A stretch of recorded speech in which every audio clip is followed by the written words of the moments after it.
Hello guys, this is Christine, your host, and today I'm going to share with you some tips that I came across this week from one of the magazines that I got through my mail. As you may or may not know, I'm trying to get healthy, and trying to get healthy. I'm doing that by, trying to select trying to select the right foods and do the right exercises. I'm not really, as you may not know, I'm not that kind of gym person. Um, uh, the gym is not really my thing. I actually prefer going into the water, doing my few laps, and getting out of there because I've always felt that swimming is the best exercise because you work from your body all the way to your toes, so you're forced to work to your body. And I mean, just to on top of that, I enjoy doing it. So when I do it, I don't find it as exercise. But the problem is that I'm not doing it as often as I should, and because of that, so it might not be as effective. But I'm becoming open to other forms of exercises too, because as ladies, you might know, as we age, and I'm not getting any younger. As we age, our body will tend to gain those extra pounds in all the wrong places, and these pounds won't go. They take a while. Eating that food, it's much easier. You enjoy it, but when it comes to taking off those pounds, and maybe because our metabolism tends to slow down as we age, that makes it even all more difficult.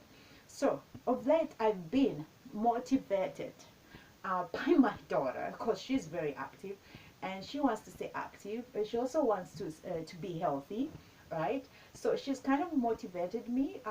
She's motivating me, and I'm hoping I'm motivating her too. And she's kind of pushed me into going beyond just the pool, going and checking out other forms of exercises. So I've been open to that, but also been open to the idea of reading up on articles, either through magazines like this one that came through my mail, or even on social media, or any other platforms that provide those healthy tips that we all can use. So when I read through this magazine, I actually came. This is the magazine that came through. Actually came through a page that has some nice tips that I thought, hey, why not share? For those who know me, I'm all about sharing information. Through Exhibit Africa, those who might know, I like to share a lot of information on my social media platforms. So I thought, hey, why not share this too? So I'm going to share some of the three. These are like statements that I came across in this magazine, and it's the true or false 11 common fitness benefits explained here. So if these are statements that are in the form of truth, or the statements that are either truth or false. So I'm going to go through the 11 statements, and I'm going to ask you whether you think they are true or false. And after, I'll give you the right answer, and I'll let you know why they're either true or false. So number one, here we go. Machines are safer than free weights. What do you think? All right, so here we go. If you say true, you're right, my friend. And here is why. Yes, machines are safer than free weights, but free weights are still the better option to go. That doesn't mean that you should banish them from your workouts, as per the magazine. The key to reaping the benefits of free weights like barbells and other free weights is, without sacrificing safety, is using them properly. Okay, and while machines provide a measure of safety, free weights offer their own benefits. So now you know, machines are safer than free weights. Okay, so number two, we're going to, you don't have to be thin to be healthy. What do you think, guys? Do you think that's true or false? Okay, here's the moment. If you say true, you're right. Body fat is not one measure of health, and it's not very accurate. It's not a very accurate one. Okay, some Through a study that was done, as by the article, through a study that was done by a medical university of South Carolina, it identified that lifestyle is one of the best predictors of long-term health. The study also names 4 basic healthy habits that need to be practiced regularly to minimize the impact of your body mass index to the ratio of your height and your weight for the for a longer for a longer life. Okay, so here's the five basic things that you need to do. You have to exercise regularly. You have to eat 5 servings of vegetable and fruits daily. You have to refrain from smoking, and you also have to drink in moderation. Number 3, running is bad for your knees. For those who run on a regular basis, I'm sure you know what I'm talking about. Okay, so the perfect running, as the magazine says, should be painless. Okay, the human body is developed to move far more than we do nowadays. Okay, and I totally admit that. I totally agree with that. Okay, historically, if a person couldn't handle 20, 30, or 40 miles of running per week, they would starve. Okay, this is all, these are not my words. I'm reading this from the magazine. These days people run for different reasons. They often jump into sports too quickly and too intensely after so many years of sedentary living. Okay, jumping a new stimulus on the body like that is asking for trouble. All right, so you have to start. It's sometimes it's such at a too rapid progression. So if you're going into running, all right, you need to start slowly. Start slowly, and then as time goes on, you progress. You know, progress increase on how fast you go. So you don't want to jump all of a sudden into it. It says it's not good for your knees. Number 4, you need to load up on carbs before you race. What do you think, guys? Is that true or is that false? Here we go. Moment of truth. If you say false, you're right. It's true that you have to eat. You don't have to load up on carbs. You actually need to eat a balanced meal before a race. It's true, as per the magazine, that aerobic activities like distance running, cycling, and swimming are fueled by a combination of carbohydrates in that form to form a readily usable energy source called glycogen, okay, and fat. There's a limit on how much glycogen you can store, though, hence the practice of loading up on carbs prior to a race. So eating carbs can endure activity and tops off the glycogen stores, allowing you to carry hours of accessible energy to get through events. So it's advisable to actually get a more balanced diet than just the carbohydrates. Moving on, number 5, exercise makes you smarter. This is a big one, guys. For those who want to get smarter, here, this is a big one. Okay, and for that, I want to get smarter too, right? So there's no limit to being smart. So this is a big one for all of us. So does exercise make you smarter? Yes, it does. Yes, it does. Working out has many positive effects on your brain, and here's why. Science has proven it that what's good for your body is also good for your brain. Okay, exercise helps memory and thinking through both direct and indirect means. Okay, now based on the magazine again, there's notes here that regular aerobic exercise boosts the size of your hippocampus. That's a new word to me. You may want to check it out. The hippocampus is that part of hippocampus. I beg your pardon. Is that part of your brain that's responsible for memory and learning. In older people, lifting weights and brisk walking improves spontaneous memory.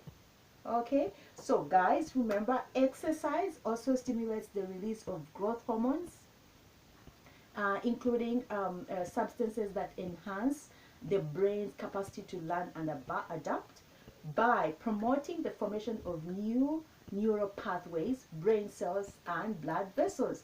So guys, the more reason we actually have to exercise. And you know, when it comes to exercise, there is no limit with age. You can do exercises based on your age, your strength, and all that. So this is even getting me more excited to get into get to exercise more often than I normally would do. Number 6, uh, fasting before exercise burns more fat. Is that true or false? That's actually false. Exercising after a small meal may burn more fat than a fasted workout. Okay, it seems to make sense. Without food in your belly draws energy from the fat on your belly, right? But the article goes to explain that in practice, though, it doesn't work like that. There's a study that found out that women on a customized nutrition plan plan on performed aerobics exercise after an overnight fast loss no more fat than the second. A group who had a meal before their morning cardio sessions. Another study suggests that eating a small meal before a moderately intense exercise session may lead to a greater excess post-exercise oxygen consumption. Okay, and in your metabolic rate that happens the hours following workout there than eating nothing at all. So if losing fat is your goal, research shows it's worth having something in your stomach before you work out. Number 7, squatting and deadlifting are squatting and deadlifting are bad for your back. Is that right or is that wrong? Okay, take a guess. All right, if you say true, you're wrong, and here's why. Bell bar moves are gaining more popularity among gym goers, and those who go to gym might agree with me. And you probably know someone who's tweaked his or her back while squatting or deadlifting. That somebody might actually be you. All right. Some gym goers become so gun shy to these key exercises that they swear off them altogether. The problem isn't with the exercise, as the article continues to say, though. It's the way people perform them. All right. It's not the lift that gets people injured, but poor form and technique. So one key cause of bad form is the ego lifting, attempting to heft a heavy weight without working up to it gradually over time. It's the equivalent of trying to pull off triple lutz jump after very fast skating lesson. So please ensure that your form stays on point while you push your limits on the squat and deadlift. Alright? Excel fully, pulling your front ribs down. Number 8, walking improves your bone density. Ladies, for those of us who are not getting any younger, we know, especially ladies, you know what they say about your bone density. The moment you hit your 40s, your bone density tends to, depends, it varies from person to person. So here's what the article says. Like muscles, bones shrink without stimulation. Astronauts, for example, can lose 1 to 2% of their bone mass every month they spend in zero gravity. Sedentary elderly people lose about that much a year. Luckily, weight-bearing activity can help off bone loss. And here's how. While walking is good, it's not the best or most effective choice. Okay, so what does one do then? In the elderly areas most vulnerable to osteoporosis or bone loss, those are the hips and pelvis. He explains, to shore up these key areas, your most effective weapon is triple extension, explosive stimulus, straightening of ankles, knees, and hips. Think running, jumping, skipping, and hopping if your bones are healthy. Aim for about 40 jumps, skips, or hops per workout. If you're not ready to bound around on the block, the article continues, no worries. Any activity that puts pressure on your skeleton will help. He says, noting that walking is an effective progression. Number 9, lifting weights makes you bulky. What do you think again, guys? Is it false or is it true? All right, if you say it's false, you're right. Lifting weights makes you healthy and strong. Okay, and here's why. This is one of the most stubborn myths around the practice of strength training, that every male and female who hefts a pair of dumbbells will transform into an incredible Hulk. That's that akin to believing that playing a few scales on a piano will turn you into John Elton. No one ever gained an incredible amount of muscle mass without working hard in the gym and a devotion to a muscle building diet. Most people's muscles tend to slightly get larger on strength training program, but bulk is not something that happens by accident. This is true to both sexes. Women don't gain muscle as easily as men because of our lower testosterone levels. All right. So number 10, pain is weakness leaving the body. For those who've experienced pain during exercises or soreness during exercises, you might know what I'm talking about. So is it true that pain is a weakness leaving the body? That's actually false. It's not true. Okay? So any kind of delayed onset muscle soreness is a day or two after gym session is normal, especially when you're performing new tasks and exercises or after a particular tough workout. Ladies, you know what I'm talking about.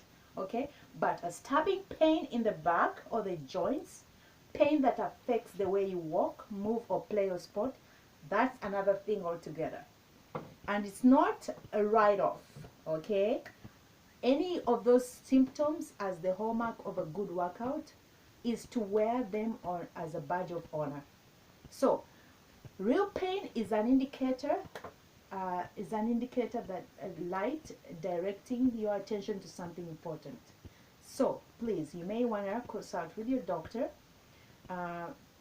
or your physical therapist if you experience any of those problems. And lastly, number 11. Can you stay fit or even get fitter as you age? What do you think, ladies and gentlemen? Oh, yes, you can. It's true. You can take charge of your body's aging. Some of your body's aging process, okay? And here's how.